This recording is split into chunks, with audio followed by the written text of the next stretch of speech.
Su seviyesi belli. Tam şeyde, şimdi su seviyesi olmadı ama eşyalar devirmişler, masayı devirmişler. Masayı burada bir şeyimiz kalmadı. Aslında şeydi devirdi. Hani karşılama odasıydı. Karşılamıyorduk. Yani işler buraya geldi, buradan dolar karşıladık. Ona göre kayıtını alıyorduk. Meyve suyudur, süttür, şekerdir, bisküvittir, benzer şeyler hazırlanmış o bölgeye.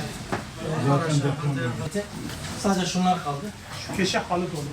Burada halı var diye bir halı var bizimden. Gördüğünüz Sarı mescid şu an kullanılan hale gelmiş. Halılar gitmiş, gitmiş. Burası mutfak ve şey bölgesi. Tabii bizim falan şeyimizin olduğu yerde. Şurası da önemli olan zaten burası. bir bölme de hepsi giyim. Giyim ve ayakkabı işte. bunlar hepsi devrilmiş. Yani elektrik eşyalar var. Elektronik eşyalarında hiçbir şey kalmadı. Yani içeride olan her şey. Her şey zaten. Evet. Ben bu adamın derneğinden sanata demiş geldi. Sanata demiş. Mesela bu buzdolabı Bu Harrabi'ye götürmüş tabii. Akçakale'de bir fakir aileye götürülmek üzere hazırlanmıştı. Fakat bir şey yaptı yani. İsrail bunu da devirmişti. Biz şu an bunu bu şekilde çıkardık ama ne hale gelmişe kadar zarar görmüş olduk. Burada esnafımızın yere monte ettiği bir buzdolabı vardı. İçine malzeme vardı. Sen o dolabı da alıp götürdün.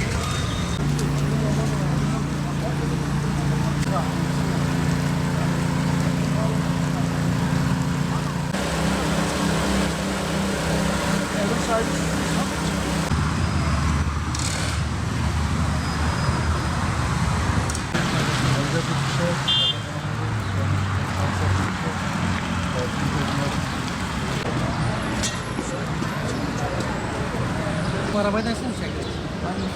Ya, onu çarptı. Karışmadı. O önceden çıktı. Yardımcı olalım. Bu var mı? Var mı? O kiraya kim veriyor? Bir de değil, kiraya kim veriyor? O yerleşimin yarısı otopark, yarısı yerleşim. Değil mi? Ona yerleşim verilmez.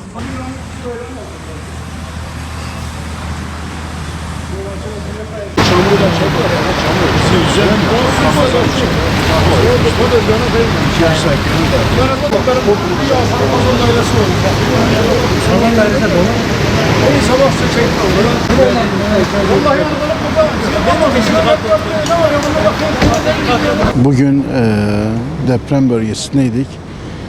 Urfa'daki dün yaşanan selden dolayı buradaki kardeşlerimizi ziyarete geldik.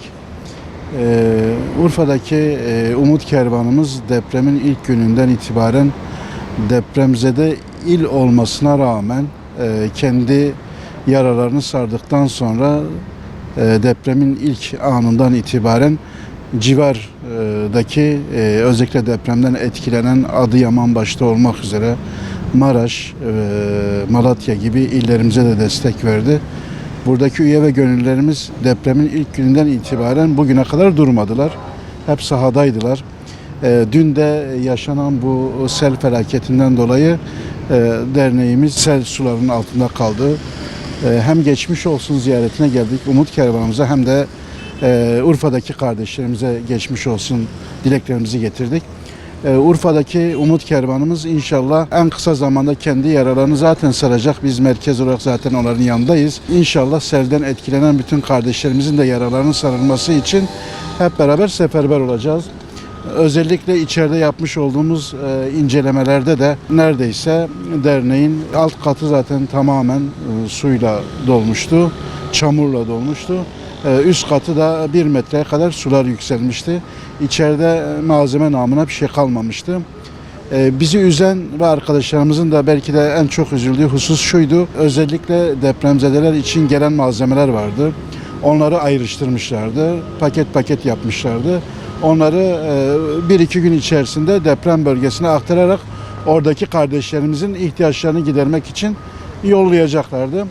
Bununla beraber bizim Umut Kervanı olarak Ramazan öncesi başlatmış olduğumuz bir seferberlik vardı. Hem Urfa'daki depremzedeleri kardeşlerimiz hem de diğer depremden etkilenen illerimizdeki depremzedelerin Urfa'ya gelenlerinden tespit ettiğimiz aileler ve bizim ayrıca düzenli olarak yardımında bulunduğumuz tespitli ihtiyaç sahibi ailelerimiz vardı. Onlara Ramazan öncesinde gıda ulaştıracaktık. Bu manada yaklaşık 200 civarında gıda kolimizi hazırlamışlardı. Ancak gıdamız vardı. Onlar da paketleyeceklerdi. Onlar da hepsi suyun altında kaldı. Biz gördük ki kardeşlerimizi üzen bu hayırseverlerimizin göndermiş olduğu ümmetin malı olan ve bizde emanet duran ve bir an önce bunları paketleyip hızlı bir şekilde ihtiyaç sahiplerine ulaştırma derdi vardı. Yoksa biz gördük ki kardeşlerimiz tamam derneğimiz suyun altında kalmış, çamurun altında kalmış. İnşallah bu sarılıp gidecek ama kendilerine emanet edilen malı yerine ulaştırmamanın ızdırabını, vicdani şeyini duyuyorlardı, ızdırabını duyuyorlardı. İnşallah hem hayırseverlerimizin desteğiyle hem de bizler seferberlik ilan ederek başta Umut Kervanımızın tespit etmiş olduğu aileler, buradaki depremzedeler, selzedeler, onların ihtiyaçlarını gidermek için inşallah bir seferberlik ilan edeceğiz. Onlara yardımcı olacağız ve kısa zamanda hem gıda dağıtımında bulunacağız hem de diğer ihtiyaç duyulan hususlarda da kendilerine inşallah yardımcı olacağız. Ben tekrardan burada özellikle selden de vefat eden yaklaşık bir 14-15 civarında vatandaşımız vardı iki ilimizde. Allah'tan onlara rahmet diliyorum. Yaralılar var, onlara Allah'tan şifalar diliyoruz.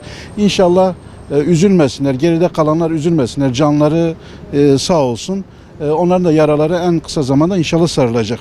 Allah-u Teala bir daha böyle bir musibeti ne Urfa'mıza ne de başka bir şehrimize İslam ümmetine nasip etmesin inşallah. Deprem bölgesinden sel bölgesine intikal ettik.